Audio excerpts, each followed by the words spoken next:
Hi guys, welcome to Kotak Gyan. मेरा नाम है प्रखर कुमार। आज के ट्यूटोरियल में हम यूज मेमो हुक के बारे में पढ़ेंगे।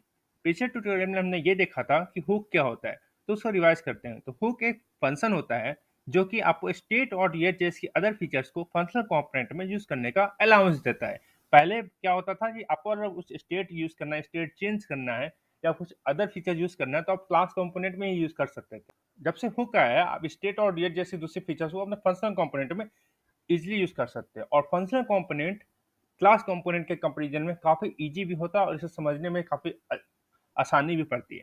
ठीक है, आज के ट्यूटोरियल में हम ये देखेंगे कि यूज मेमो हुक होता क्या है, हम इसको यूज क्यों करते हैं, हम एक प्रॉब्लम स्टेटमेंट लेंगे और उस प्रॉब्लम स्टेटमेंट को सॉल्व करेंगे यूज मेमो हुक का यूज करके। ये मेरा इंस्टा आईडी है प्रखर6989। आप चाहो तो मुझसे कनेक्ट कर सकते हो इंस्टाग्राम पे। ठीक है, तो ये देखते हैं यूज मेमो हुक होता क्या है। तो यूज मेमो हुक एक इम्पॉर्टेंट हुक होता है क्योंकि ये आपकी एप्लीकेशन की परफॉर्मेंस को इन्हांस करता है। जैसा कि आप क्लास कंपोनेंट के अंदर प्योर कंपोनेंट यूज करते हो, उसी तरह आप यूज मेमो हुक यूज करते हो अपने फंक्शनल कंपोनेंट में।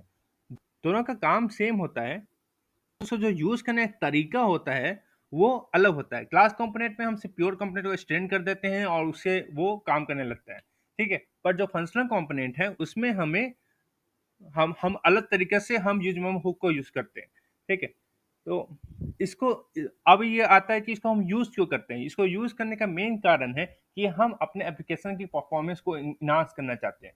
कि मान लीजिए कोई बहुत बड़ा एप्लीकेशन हम बना रहे हैं और हमें चाहिए कि जिसका जो परफॉर्मेंस हो हमेशा बूस्टअप रहे, हमेशा इनहांस्ड रहे, तो उसके लिए हम यूज मेमो हुक का यूज करेंगे। ठीक है, हम आगे चल के एक प्रॉब्लम लेंगे जिसके जरिए मैं आपको समझाऊंगा कि कैसे हम अपने एप्लीकेशन की परफॉर्मेंस इन्हांस करेंगे। तो उस समय जब प्रैक्टिकल एग्जांपल लेंगे तब आपको बेटर समझ में आएगा। ठीक है, फिर इसको कैसे हम यूज करेंगे ये ठीक है, अब चलिए हम कोड की तरफ बढ़ते हैं। तो यहाँ पे मैं क्या करूंगा, मैं यहाँ पे रिएक्ट को इंपोर्ट करूंगा। Import react from react. Okay, उसके बाद मैं क्या करूंगा, एक मैं फंक्शनल कंपोनेंट बनाऊंगा, फंक्शन ऐप। ठीक है, जिसके अंदर मैं एक स्टेट वेरिएबल लूंगा कॉन्स्ट, जिसमें मैं काउंट डिक्लेयर करूंगा और एक सेट काउंट फंक्शन यूज करूंगा जिससे मैं काउंट की वैल्यू को अपडेट करूंगा। और यहाँ पे मैं यूज स्टेट हुक यूज करूंगा जिसका यूज करके मैं काउंट की इनिशियल वैल्यूज को हम जीरो सेट करेंगे।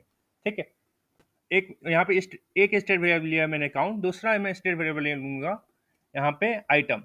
ठीक है, और एक सेट आइटम नाम की मैं फंक्शन बनाऊंगा जिसका यूज करके हम आइटम की वैल्यू को अपडेट करेंगे और सेट काउंट से हम काउंट की वैल्यू को अपडेट करेंगे। सेम यहाँ पे मैं यूज स्टेट यूज करूंगा और यहाँ पे आइटम की वैल्यू को रखूंगा 10।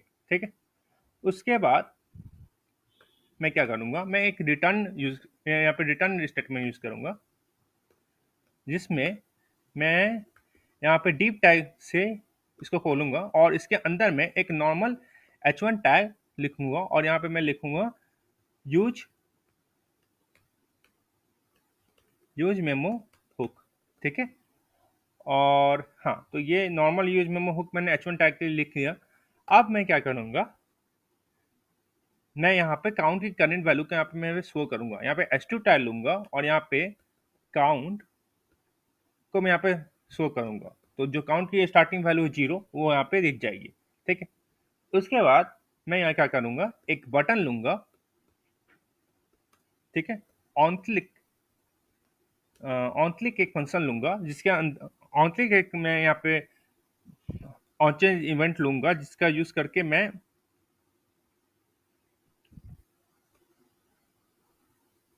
तो यहाँ पे मैं एक बटन लूंगा, बटन लिया। ठीक है, जिसका मैंने नाम रखूंगा अपडेट काउंट, जो कि क्या करेगा, काउंट की वैल्यू को अपडेट करेगा। ठीक है, और इसके अंदर मैं ऑन चेंज इवेंट की पास करूंगा, on on click event, sorry, इसके अंदर मैं ऑन क्लिक इवेंट पास करूंगा। ठीक है, जो कि इस काउंट की वैल्यू को अपडेट करेगा। काउंट की वैल्यू स्टार्टिंग में जीरो है, उसको वो अपडेट करेगा। उसके लिए मैं यहाँ पे क्या करूंगा, एक मैं यहाँ पे फंक्शन बनाऊंगा, फंक्शन, और इसका मैं नाम रखूंगा अपडेट काउंट। ठीक है, और ये ब्रैकेट से बंद करना होता है। उसके बाद यहाँ पे मैं क्या करूँगा कि जो काउंट की वैल्यू है उसको मैं सेट काउंट करके इसको मैं अपडेट कर दूंगा। Set count, count plus one. ठीक है, और ये जो अपडेट काउंट मैंने फंक्शन बनाया था, इसको मैं इस बटन के अंदर पास कर दूंगा। ठीक है, अब इसको देखते हैं ये क्या आ रहा है। हाँ, ये पे एरर आया कि मैंने एक्सपोर्ट नहीं किया, तो इसको एक्सपोर्ट कर लेते हैं। Export default app. ठीक है, अब यहाँ पे मैंने ऐप को एक्सपोर्ट कर दिया। अब देखो यहाँ पे क्या आया, यूज मेमो हुक आया, काउंट आया जिसकी स्टार्टिंग वैल्यू 0 थी। अपडेट काउंट पर क्लिक कर रहे हैं जिसके क्या होगा, काउंट की वैल्यू बार बार बढ़ते जाएगी। ठीक है, आप चाहो तो ये जो फंक्शन आपने बनाया है उसको आप डायरेक्टली यहाँ पे पास कर सकते हो। ठीक है, तो पास कैसे कर सकते हो, यहाँ पे जो अपडेट काउंट किया है उसको हटा के आप यहाँ पे एक एरो फंक्शन यूज करके आप सेट काउंट के अंदर काउंट +1 कर दोगे तो वो उससे भी वैल्यू अपडेट हो जाएगा और इसकी हमें कोई ज़रूरत नहीं है। ठीक है, अब फिर से हम देखते हैं। देखो यहाँ पे अपडेट काउंट कर रहा हूँ, ये बढ़ रहा है। अब चाहो तो रिफ्रेश करो, अपडेट काउंट करो, ये बढ़ रहा है। ठीक है, तो एक एरो फंक्शन यूज करके भी वो काम हो जाता है। ठीक है, अब हम एक और बटन बनाएंगे जिसका यूज करके हम आइटम की वैल्यू को लेंगे और उसको भी अपडेट करेंगे। ठीक है, तो यहाँ पे एक और H2 टैग लेंगे और यहाँ पे आइटम लेंगे और यहाँ पे आइटम की करेंट वैल्यू को शो करेंगे। ठीक है, ये जो हमने बटन बनाया था उसके लिए हम एक और बटन बनाएंगे जो आइटम की वैल्यू को अपडेट करेगा। ठीक है, और यहाँ पे ये सेट आइटम जो फंक्शन हमने बनाया था उसको यहाँ पे कॉल करेंगे। ठीक है, और यहाँ पे जो काउंट नहीं था, यहाँ पे आइटम था ना, तो यहाँ पे आइटम स्टार 10 कर देंगे। ठीक है, तो वो आइटम की वैल्यू को 10 गुना बढ़ाते जाएगा। अपडेट काउंट है, यहाँ पे मैं क्या करूँगा, अपडेट आइटम कर दूंगा। ठीक है, अब देखते हैं। अब इसको रिफ्रेश करते हैं। एक वैल्यू है, सॉरी, हाँ, तो जो यहाँ पे गलती क्या हो रही है, ये आइटम की जो स्टार्टिंग वैल्यू है, हाँ, आइटम की स्टार्टिंग वैल्यू 10 है, इसलिए यहाँ पे वो 10 दिखा रहा है। ठीक है, अपडेट काउंट पे क्लिक करो तो वो काउंट की वैल्यू बढ़ाएगा। अपडेट आइटम पे क्लिक करो तो आइटम की वैल्यू को 10 गुना बढ़ाते जाएगा। ठीक है, तो यहाँ तक ये ठीक काम कर रहा है। ठीक है, अब हम यहाँ पे क्या करेंगे, हम एक फंक्शन लेंगे जो कि क्या करेगा, वो काउंट की वैल्यू को रिटर्न करेगा। ठीक है, तो यहाँ पे एक फंक्शन लेंगे, फंक्शन, और जिसका मैं नाम रखूंगा मल्टीप्लाई। ठीक है, और इसको मैं ओपन क्लोजिंग टैग से बंद करूँगा और इसके अंदर मैं क्या करूँगा, रिटर्न काउंट स्टार 10। ठीक है, तो ये काउंट की वैल्यू को 10 गुना बढ़ाएगा। ठीक है, और जो यहाँ पे मैंने जो आइटम किया ये किया, तो यहाँ पे मैं क्या करूँगा, मैं एक एच टू टैग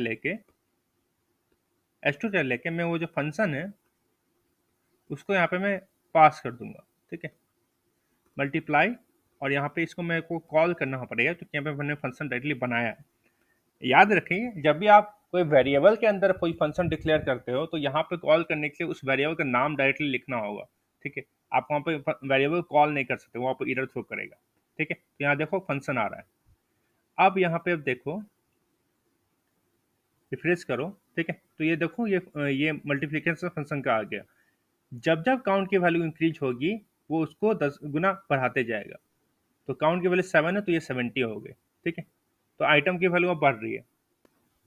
तो यहाँ तक ये ठीक काम कर रहा है। ठीक है, पर ये हम अपडेट काउंट पे क्लिक कर रहे हैं तो काउंट की वैल्यू बढ़ रही है। उसी तरह ये जो मल्टीप्लाई फंक्शन बना था वो भी बढ़ रहा था। अपडेट आइटम में करने तो ये 10 गुना बढ़ते जा रहा है। यहाँ तक ये ठीक काम कर रहा है, पर यहाँ पे प्रॉब्लम आ जाती है। प्रॉब्लम क्या है कि हम आपको एग्जांपल से समझाएंगे कि यहाँ पे एक कंसोल लेता हूँ मैं। ठीक है, कंसोल डॉट लॉग, और यहाँ पे मैं लिखता हूँ कि काउंट वैल्यू इंक्रीज्ड।